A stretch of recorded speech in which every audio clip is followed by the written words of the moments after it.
Sabe aquela história que a gente aprende na escola?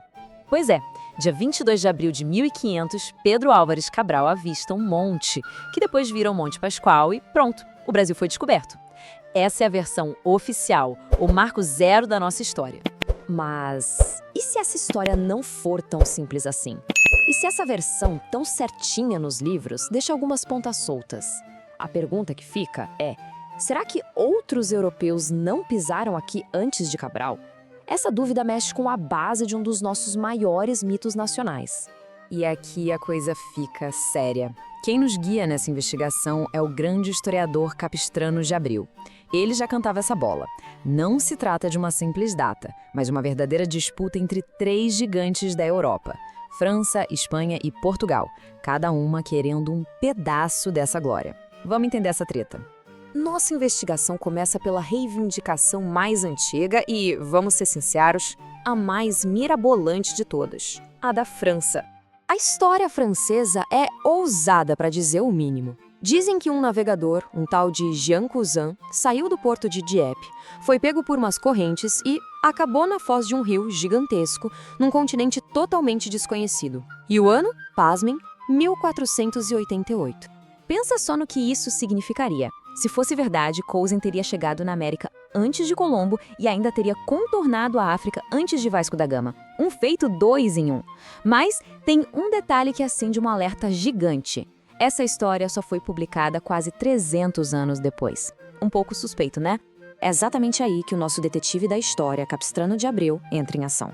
Ele não engoliu essa história e foi checar as provas. Ou melhor, a completa falta delas. E Capistrano vai desmontando o caso francês peça por peça. Primeiro, o mais básico. Não existe um único papel, um único registro da época que confirme essa viagem. Segundo, a história parece boa demais para ser verdade, juntando as conquistas de Espanha e Portugal num pacote só com o selo francês. E o mais conveniente de tudo, os arquivos que teriam as provas pegaram fogo. Clássico. Mas o checkmate na versão francesa é quase uma piada. O suposto mentor de Cousin, um padre chamado Descaliers, que teria sido mestre da navegação em 1488, tem mapas assinados por ele lá pela década de 1550. Para isso ser possível, o cara teria que estar trabalhando firme e forte com mais de 110 anos de idade. Acho que podemos dizer, caso encerrado para a França. Bom, descartava a fantasia francesa, Capistrano nos leva para um terreno bem mais sólido. Agora, a gente vai falar da reivindicação da Espanha. E as próprias palavras do Capistrano já mostram que o papo mudou. Acabou a lenda, agora estamos falando de fatos, de documentos, de textos autênticos. A coisa ficou séria. E aqui a cronologia ela é implacável. Uma expedição espanhola, liderada por Vicente Yanes Pinzón, um dos irmãos que navegou com Colombo, aliás, partiu no fim de 1499. No dia 26 de janeiro de 1500, quase 3 meses antes de Cabral, Pinzón registrou sua chegada na costa do que hoje é o Brasil. E isso não é especulação, não. O próprio Pinzón e a tripulação dele testemunharam em processos oficiais. O cabo que eles chamaram de Consolação era, sem dúvida, o que os portugueses mais tarde batizaram de Cabo de Santo Agostinho, lá em Pernambuco. A gente tem a data, o local e as testemunhas. Fato. Então, chegamos ao ponto principal. Se os fatos são tão claros, se a cronologia não mente, por que a gente comemora a chegada de Cabral e não a de Pinzón? Por que a história não foi simplesmente corrigida? É aqui que a análise do Capistrano de Abreu se torna absolutamente genial. Ele nos dá uma solução que vai muito além daquela pergunta simples de quem chegou primeiro. A resposta dele não é sobre o relógio, é sobre a sociedade. Capistrano basicamente diz o seguinte: existem 2 jeitos de descobrir um lugar. Um é o descobrimento cronológico, ou seja, ser o primeiro a pisar ali. A viagem do Pinzón foi isso, um evento isolado que não teve continuação. Mas existe outro tipo, o descobrimento sociológico. Esse é o que dá o pontapé inicial numa história, que cria laços, que começa a construir algo novo.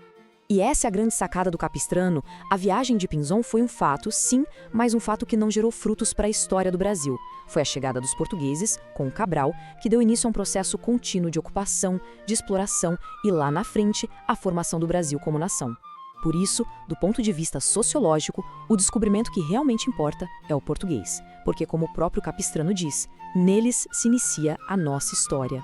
E esse jeito de pensar, de questionar, de reinterpretar nossa própria história, isso por si só já é um legado e tanto.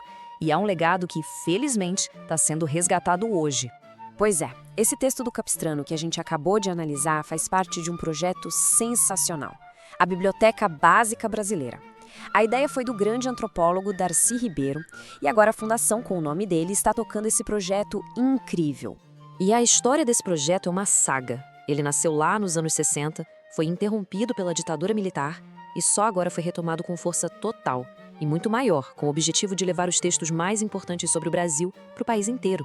E a escala disso é monumental.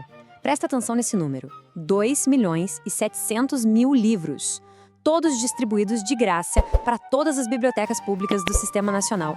É um esforço gigantesco para democratizar o acesso ao pensamento brasileiro.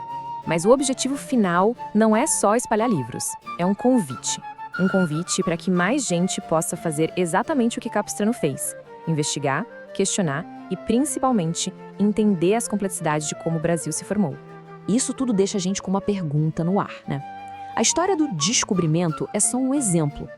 Quantas outras narrativas que a gente aprendeu como verdades absolutas não merecem um segundo olhar? A obra do Capistrano nos mostra que a história não é algo estático, congelado no tempo. Pelo contrário, é um campo vivo, sempre aberto a novas perguntas.